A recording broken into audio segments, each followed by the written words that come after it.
नमस्कार। कथा कथन में आपका स्वागत है। आज सुनिए हिंदी की वरिष्ठ एवं प्रतिष्ठित लेखिका सुबोध चतुर्वेदी जी की लिखी हुई कहानी पुनरावृत्ति। मेरी जुबानी। मैं हूँ सीमा सिंह। आज सुबह से घर में बवाल मचा हुआ था। नाश्ता अधूरा खाया हुआ टेबल पर पड़ा था और गृह स्वामी रघुनंदन जोर जोर से चीख रहे थे। मेरे जीते जी तो ये हो नहीं सकता। हाँ, मेरी आंखें मुंद जाएं तब की बात और है। तुम्हारे जो मन में आए वो करना। फिर भी यदि तुम अपनी मनमानी करना चाहते हो तो आज से ही हम तुम्हारे लिए समझो मर गए। अब इस घर में पलट कर आना भी मत। घर छोड़ने से पहले एक बार अच्छी तरह सोच लेना, फिर हमारी संपत्ति से तुम्हें एक फूटी कौड़ी नहीं मिलेगी।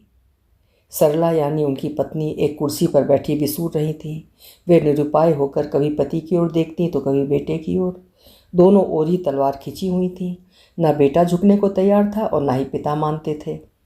सरला ने एक आध बार बीच में बोलने की कोशिश भी की तो पति ने दहाड़ कर उन्हें चुप करा दिया था। बेचारी सीधी सादी महिला थी। उनकी सिट्टी पिट्टी गुम हो चुकी थी।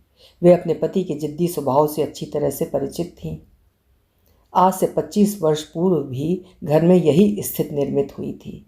अंतर केवल इतना था, तब बेटे की जगह उनके पिता आमने सामने थे। उनके पिता की जिद थी कि वे उनके पुश्तैनी कार्य को संभालें। गेहूं की दुकान थी जो बरसों पुरानी थी। उसकी एक साख थी। वर्षों पुराना कारोबार चल रहा था और वे नहीं चाहते थे कि उनके बाद दुकान नौकरों के भरोसे चले। परंतु रघुनंदन का मन कारोबार की जगह पढ़ाई में लगता था। अपनी जिद से उन्होंने कानून की पढ़ाई कर ली थी और वकालत को अपना कैरियर बनाना चाहते थे। कोर्ट में वकालत करना उनकी निगाह में सम्मानजनक पेशा था। वे अपनी ज़िंदगी गेहूं की दुकान पर बैठकर जाया नहीं करना चाहते थे। बीच का कोई रास्ता जब नहीं निकला तो एक दिन बगावत करते हुए घर ही छोड़ दिया। ये बेटा उस वक्त 4 बरस का था। सरला तो अनुगामिनी थी ही। बिना किसी विरोध के आंखों में आंसू भरे सास ससुर के पैर छूकर चुपचाप घर से निकल आई थी। आज जो उनकी स्थिति है, तब उनकी सास की भी यही थी। रोकने के लिए दौड़ी दौड़ी दरवाजे तक आई थीं, पर बेटे ने पीछे मुड़कर भी नहीं देखा। कलेजे पर पत्थर रखकर एक सूटकेस लेकर पत्नी बच्चे के साथ घर छोड़ दिया था। दूसरे शहर आकर घर गृहस्थी बसाना कोई आसान कार्य नहीं था। कुछ रुपए हाथ में थे। एक कमरा लेकर गृहस्थी शुरू की। सरला बहुत संतोषी स्वभाव की थी। जो भी हालात थे समझौता करके घर चलाने लगी। रघुनंदन कोर्ट के चक्कर लगाने लगे। बहुत संघर्ष किया। धीरे धीरे छोटा मोटा काम मिलना शुरू हुआ। पिता की बात याद थी। कैसा भी वक्त आया परंतु पिता से सहायता लेना मंजूर नहीं हुआ। अपनी खुददारी आड़े आती रही। पिता का जब क्रोध शांत हुआ, खेत भरे पत्र आते रहे। घर लौटने का इसरार होता रहा, पर बेटे ने लौटना तो दूर, एक पत्र का भी जवाब नहीं दिया। माँ भी रो रो कर बेटे से लौटने की मनुहार करती रहीं, पर शायद दिल की जगह पत्थर ही भगवान ने रखा होगा। पिता की बीमारी की खबर पाकर सरला के बहुत जिद करने पर तैयार हुए। जब तक घर पहुँचे पंछी पिंजरा तोड़कर उड़ चुका था। उनकी आंखें खुली थीं। शायद अंतिम घड़ी तक इंतज़ार रहा होगा। पर बेटा ऐसा निर्मोही निकला कि अहम के चलते रिश्तों की भी कद्र नहीं कर सका। सरला कुछ तो कह नहीं पाई, परंतु पति की छवि उसके निगाह में कुछ अच्छी नहीं रही। आज वही इतिहास अपने आप को दोहरा रहा है। यहाँ कारण दूसरा है। बेटा राहुल अपनी पसंद से दूसरी जाति की लड़की से विवाह करना चाहता है। उसी के साथ ऑफिस में काम करती है। बराबर की पढ़ी लिखी है। रघुनंदन के संस्कार इस बात की गवाही नहीं दे रहे हैं। ब्राह्मण होती तो शायद मान भी जाते, परंतु एक दलित की कन्या, राम राम। सिर्फ जाति ही क्यों, यहाँ तो धर्म भी अलग है। क्रिश्चियन धर्म को मानने वाली है तो निश्चित ही अंडा मांस मछली भी खाती होगी। उनकी रसोई भ्रष्ट होने में कितना वक्त लगेगा। वे तो अभी भी कान पर जनेऊ चढ़ाकर शौच के लिए जाते हैं। राहुल ने भी जरूर अपना धर्म भ्रष्ट कर लिया होगा, तभी अपनी जिद पर अड़ा हुआ है। यही सब सोच सोचकर उनका पारा दिनों दिन ऊपर चढ़ता जा रहा है। बेटी की एक भी दलील सुनने को तैयार नहीं है। उसके बाद शुरू करते ही रौद्र रूप धारण कर लेते हैं। बेटा अपनी दलील में कहता है, जिंदगी मेरी है, मुझे उसके साथ बितानी है, इसमें आप लोगों को क्या आपत्ति है। रही बात अंडा मांस मछली की, तो मेरा प्रॉमिस है, उसे समझा दूंगा। घर में आपकी रसोई भ्रष्ट नहीं होगी। उसे खाना होगा तो बाहर होटल में खा लेगी। दुनिया कहाँ से कहाँ पहुँच गई, आप अभी तक कुएं के मेढक बने हुए हैं। समय के साथ बदलने में ही समझदारी है। बेटे की बात सुनते ही पिता का क्रोध चरम पर पहुँच गया। जोर से चिल्लाए, चुप, बहुत लंबी जुबान हो गई है तेरी। 4 दिन घर छोड़कर रहेगा, बच्चों को नानी की याद आ जाएगी, आटे दाल का भाव पता चल जाएगा। 4-6 महीने में ये प्यार का भूत उतर नहीं जाए तो मेरा नाम बदल देना। अभी उस लड़की को हमारी संपत्ति दिख रही है।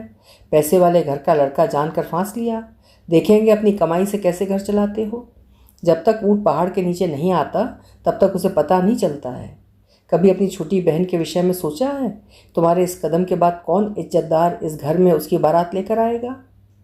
बोलते बोलते रघुनंदन हाँफने लगे थे। दुख और क्रोध के आवेग से उनका पूरा शरीर कांपने लगा था। धम्म से कुर्सी का सिर पकड़कर बैठ गए। राहुल भी आवेश में बोल उठा, आप जरा घर से बाहर निकल कर देखिए। आज समाज में दूसरी जाति अथवा धर्म में विवाह करना कोई अपराध नहीं है। आज हर दूसरे घर में यही हो रहा है। समझदार माता पिता सहजता से मंजूरी दे देते हैं और घर बिखरने से बचा लेते हैं। एक आप हैं अपनी उसी जिद पर कायम।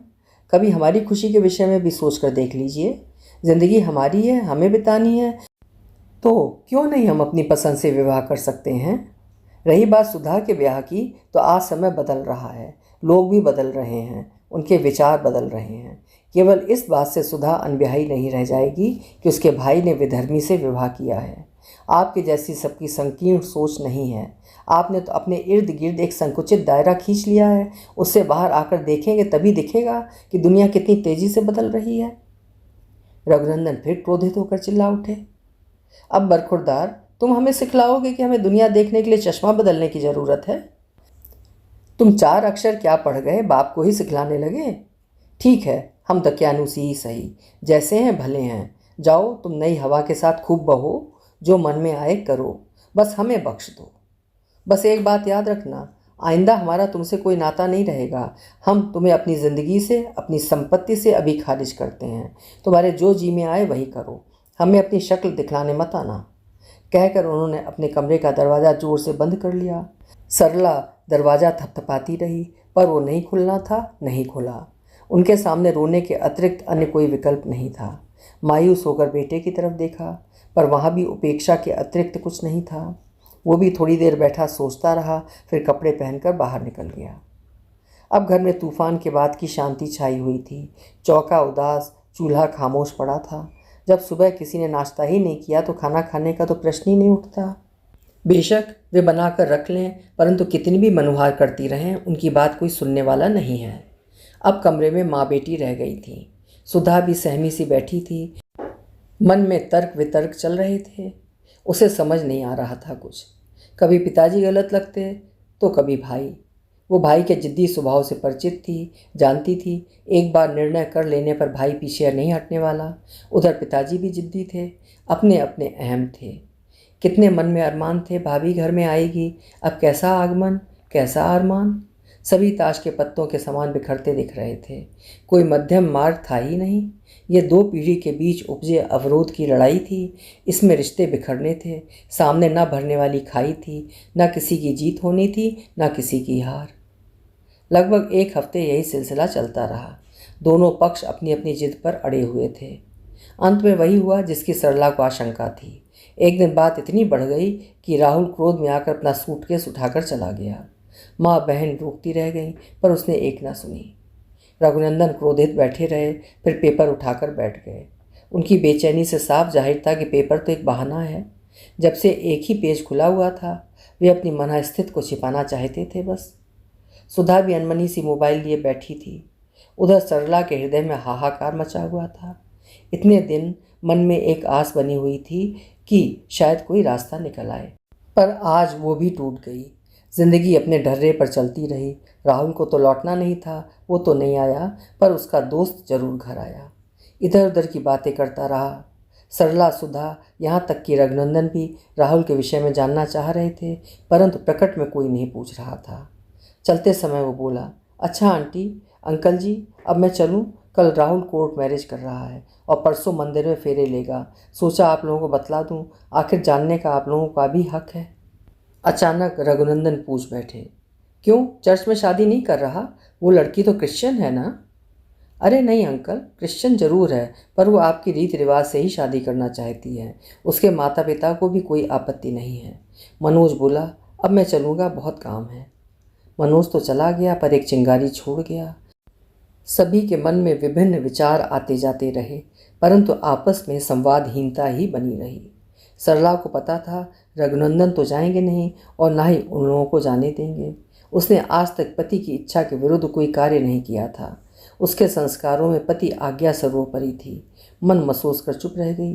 बेटे के ब्याह को लेकर कितने सपने संजोए थे, तब क्या पता था कि विवाह इस तरह की परिस्थितियों में संपन्न होगा। सुधा भी मन ही मन कुढ़ रही थी। वहाँ भाई की शादी होगी और यहाँ हम सब अपने अपने अहम पाले बैठे रहेंगे। पूरा दिन ऊहापोह में बीत गया। दूसरे दिन सभी की निगाह घड़ी की ओर लगी हुई थी। 10 बजने वाले थे। मनोज विवाह का यही वक्त बतला कर गया था। राम मंदिर भी घर से कौन दूर है।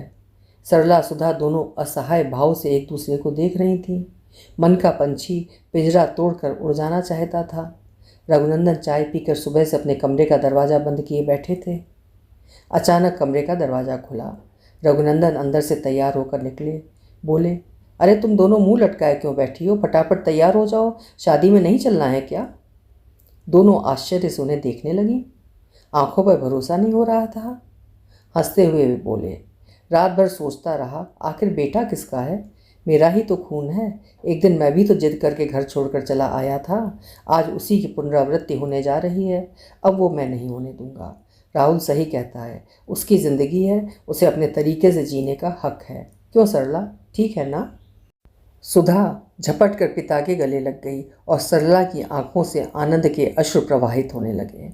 उन्होंने अदृश्य के हाथ जोड़कर कहा, अंत भला तो सब भला। अभी आप सुन रहे थे एक पारिवारिक लेकिन वास्तविक सी कहानी, पुनरावृत्ति। आशा है कहानी आपको पसंद आई होगी। पसंद आई हो तो कहानी को लाइक ज़रूर करिएगा और चैनल को भी सब्सक्राइब करिएगा। कल फिर मिलेंगे। आपका समय शुभ हो।